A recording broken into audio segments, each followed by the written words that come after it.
Good morning.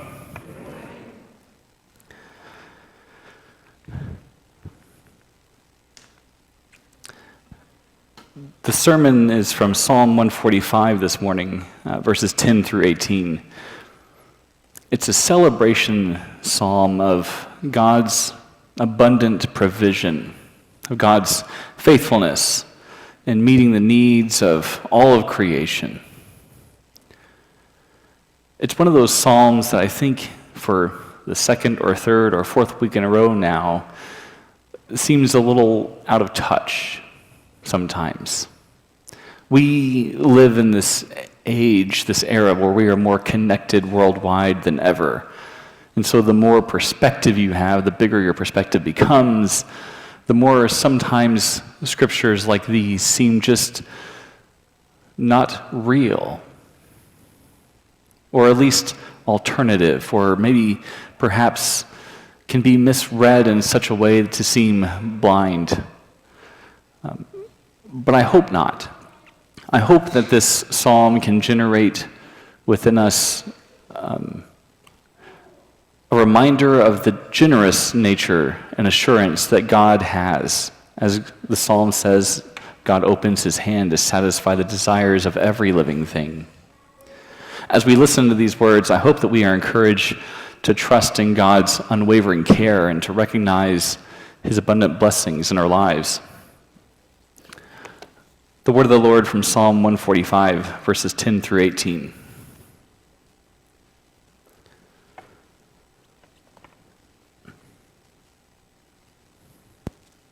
Excuse me. All your works shall give thanks to you, O Lord, and all your faithful shall bless you. They shall speak of the glory of your kingdom and tell of your power, to make known to all people your mighty deeds and the glorious splendor of your kingdom. Your kingdom is an everlasting kingdom, and your dominion, it endures throughout all generations. The Lord is faithful in all his words and gracious in all his deeds. The Lord upholds all who are falling, raises up all who are bowed down. The eyes of all look to you, and you give them their food in due season. You open your hand, satisfying the desire of every living thing. The Lord is just in all his ways, and kind in all his doings. The Lord is near to all who call on him, to all who call on him in truth. This psalm highlights that provision, that care that God gives, but it also indirectly points to a human problem, doesn't it? We tend to have this very deep-seated fear of scarcity. We're always worried about running out of something. The psalmist writes that the eyes of all look to you, and you give them their food at the proper time. You can open your hand and satisfy the desires of every living thing. And we just, on a good day, don't usually quite believe that. Or we overemphasize that God can do this, but we don't expect God to do it. These verses assume a posture of dependence on God, suggesting a need that only God can fulfill. We just don't tend to like that posture very much. We prefer to be more independent. But this need that we have, it brings us face to face with our own vulnerabilities and our own uncertainties. Resources often seem limited and the future uncertain. So it's natural for people to worry about having enough. This fear leads to anxiety, hoarding, relentless pursuit of more, a lack of toilet paper in stores. And we see this anxiety mirrored in our daily lives. We make children's movies about anxiety now. Whether it's concerns about financial stability or access to food and shelter or the well-being of a loved one, there's always this underlying question that remains. Is there going to be enough? Enough time? Enough work? Enough jobs? Enough fill in the blank? It's not a new fear. We didn't invent this. It's always been with us. The biblical narrative from Genesis to Revelation is filled with stories of people who are grappling with scarcity. From the Israelites wandering around in the wilderness, they've just left slavery in Egypt and they're worried about food and water in the desert. They'd rather go back to slavery than have to wonder about whether or not they will have water. Or you can talk about the crowds following Jesus in John 6, or anything else in between. And Psalm 145 sits in the middle of all of that fear, reassuring us of God's faithful provision. It also acknowledges, though, that we live in a world where not everyone's needs are visibly met. And that creates this tension between God's promise of abundance and our own reality of human experience. And that makes us reflect on these verses in a way that makes us confront our own fears and our own doubts about God's provision. We believe that God is a God who provides. We just also prefer a few reassurances and backups and insurance plans just in case God's not looking this way. Do we truly believe that God will provide for our needs? And how do we respond when it seems like God isn't? What do you do when God is silent? And this psalm, it calls us to trust in God's generosity even during those worries and uncertainties. And yes, today, fear of scarcity, it's pervasive. Despite living in this time of unprecedented technological advancement and wealth, many people still struggle with the anxieties of not having enough. This fear drives much of our behavior. It leads to a society that's focused on accumulation, self-preservation above all else. And we see this in the relentless pursuit of material wealth, the competitive job market, the constant quest for security in any which way that we sell it. Consider just the one glaring problem of food insecurity. Recent data, and by recent I mean from the last 2 weeks, for whatever it's worth, from the World Food Program and from other UN agencies, approximates that 783 million people are facing chronic hunger, meaning they do not consume enough food to lead an active, healthy life. Additionally, around 309 million people are experiencing extreme hunger. 37 million are on the brink of starvation, and 1 million are facing catastrophic hunger. What do you do whenever you know these kinds of numbers and you have that kind of perspective, and then you also sit in church on a Sunday morning like this one and you read stories about multiplying bread to feed 5,000? It's a stark reality that contrasts sharply with the promise in Psalm 145. How do we rationalize that 783 million people with Psalm 145 and this open hand of God that supplies the needs for every living thing? What do we do with that? If it was up to me, the easier option is just not to preach those texts, just to avoid them and skip over them and move on. Which is why I don't do that, because we need to wrestle with this. We need to grapple with this. The fear of not having enough, it drives individuals and nations to hoard resources, often at the expense of the most vulnerable. In some cases, people can see these numbers, and it scares them so much that they ensure that these numbers stay the same or get worse, because they think, what happens if I'm one of those people? And so we have to stock the pantries. We have to make sure that we hold on tighter. Fear drives people to do all sorts of crazy things that ends up causing these very things we're afraid of. It's this endless cycle, and it extends beyond physical needs. It infiltrates our emotional and spiritual lives as well. Many people live with a sense of existential scarcity, feeling they're not good enough, not loved enough, not significant enough. And it leads to another kind of cycle of striving and stress.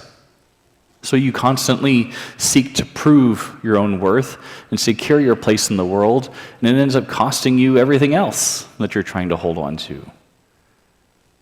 In our media, our advertising industries, it all exacerbates these fears. It promotes a culture of consumerism, this instant gratification. We're bombarded with messages that you need more. More of all the things, more money, more possessions, more wealth, more achievements. You need more to be happy, to be secure. And this relentless push for more, it distracts us from recognizing that abundance might already be with us. That God has already provided abundantly. We just have decided it's never enough. In that context, Psalm 145 offers a countercultural message. It challenges us to trust in God's abundance and to shift our focus from scarcity to enough. But that's not easy, is it? That tension between the world's narrative of scarcity and God's promise of abundance, that tension creates space for doubt, room for fear.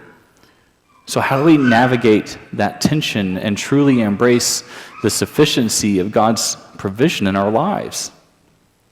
Well, I think the psalm shines some hope and assurance on those fears. These verses reveal the heart of God as one of abundant generosity, who's also steadfast, never moving, always there, always reliable.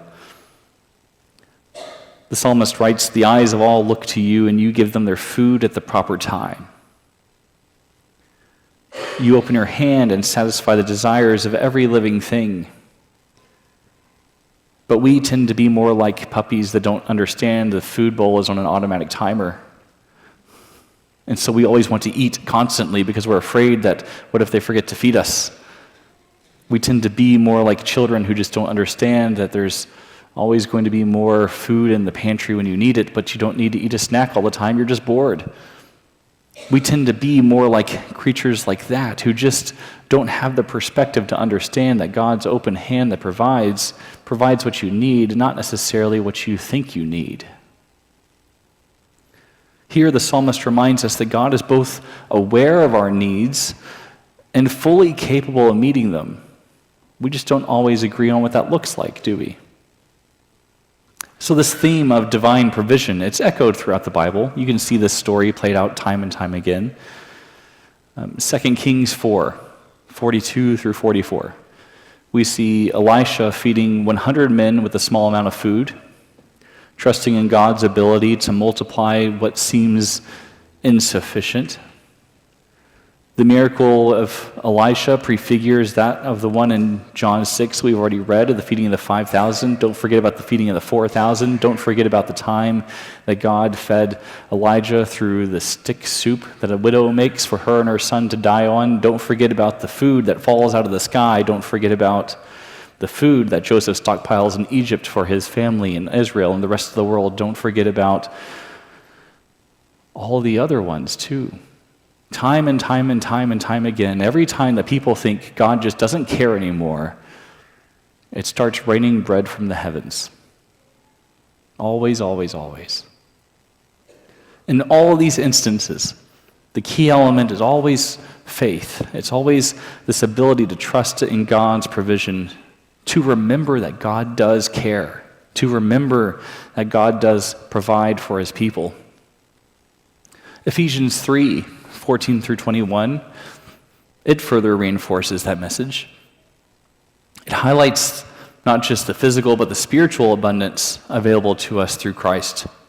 Paul prays that believers can grasp just how wide and how long and how high and how deep is the love of Christ, which surpasses knowledge and fills us to the measure of all the fullness of God. That spiritual abundance that Paul is talking about, it's not just for our own benefit, it's meant to overflow into acts of generosity and service into the lives of others. You don't need personally all the fullness of God, but it is handy to have that much so you can share it with one another without running out. But when we share things with others, we tend to feel so scared that we're going to run out if we share too much. We tend to fall back into our old toddler habits of not wanting to share our toys lest someone run off with them, and forgetting that It's never going to work that way. It never has worked that way. God has always been there to make sure that we don't run out when we do share of our abundance with others. Because faith is essential in recognizing and participating in that abundance. You have to trust. It moves us from a mindset of scarcity to one of trust and gratitude. When we can trust in God's provision, we can live more freely and generously. We can be confident that God will meet our needs and empower us to be his hands and feet in this world. If it looks like God isn't opening his hand to meet the needs of all living things, perhaps it's because the church has closed the hand. If it looks like the world is starving, perhaps it's because those who have the means to end that starvation don't want to share what they have, lest they be afraid of starving too. If it looks like the hands and feet of God are not going to meet the needs of the rest of the world, perhaps that has never been God's fault. God's inability to feed 700 and nearly 800 million people. Perhaps it's ours. And in Psalm 145, there's this moment of grace that's embedded in the text. There's this call to trust in God's provision enough to share that abundance with others. It's not just a call to trust that God can provide, it's a call to trust that God has provided enough that you can provide for someone else. And if there's one thing that's harder than trusting in God's provision, it's trusting that God will provide enough for you to have enough for someone else too. Psalm 145 calls us to respond with faith, with generosity in our daily lives, trusting in God's ability to enable us to live out a faith practically, transforming our communities and ourselves. And if we can shift our mindset from scarcity to abundance, we can become agents of God's grace. We could start sharing God's provision with those around us. We could be that open hand to someone else. Consider the impact of such a practical generosity. Simple acts of sharing, whether donating to a food bank, supporting a struggling family, volunteering your time with organizations like ASPAN and AFAC. Though I know they've changed their names, I just can't ever remember the new names, so I keep using the old names. All of these simple little things, these actions, they demonstrate God's grace is not just a spiritual concept. Grace is not just the covering over of sins. Grace is not just mercy. Grace is feeding real, tangible, hungry bellies. It's a tangible reality that transforms real lives. For instance, community gardens, food sharing programs, these not only provide sustenance, they also provide community. They give hope. And our faith community, our church, has a long-standing history of being part of that in this community, of helping to feed those that we can. You can walk these halls and usually find somewhere stashed away a pile of canned goods and food that's going to be sent somewhere to feed someone. And you may never see that someone, but they're being fed through those little things that you do, those little donations that you make. As we support one another, we are embodying the truth of Psalm 145. We become God's open hand that meets the needs of all living things. Embracing God's provision transforms not only our lives, but those around us. So let us trust in that sufficiency. Let us trust it enough to be generous, to share God's love, to embrace and embody the grace that we receive. And as we come to this table, that's what we do, isn't it? We remember the abundant provision of our gracious God. Just as Jesus fed the multitudes with a few loaves and fish, God provides for every living creature. He offers us spiritual nourishment through this meal. Communion is a powerful reminder of God's generosity, the sufficiency of God's grace. As we partake in this bread and in this cup, we reflect on the unfailing love and the ultimate sacrifice of Jesus, who gave himself so that we might have life and have it abundantly. So let us approach this table with grateful hearts. Let us learn to trust in the provision of God, and let us be ready to share his love with the rest of the world. Let's stand and sing.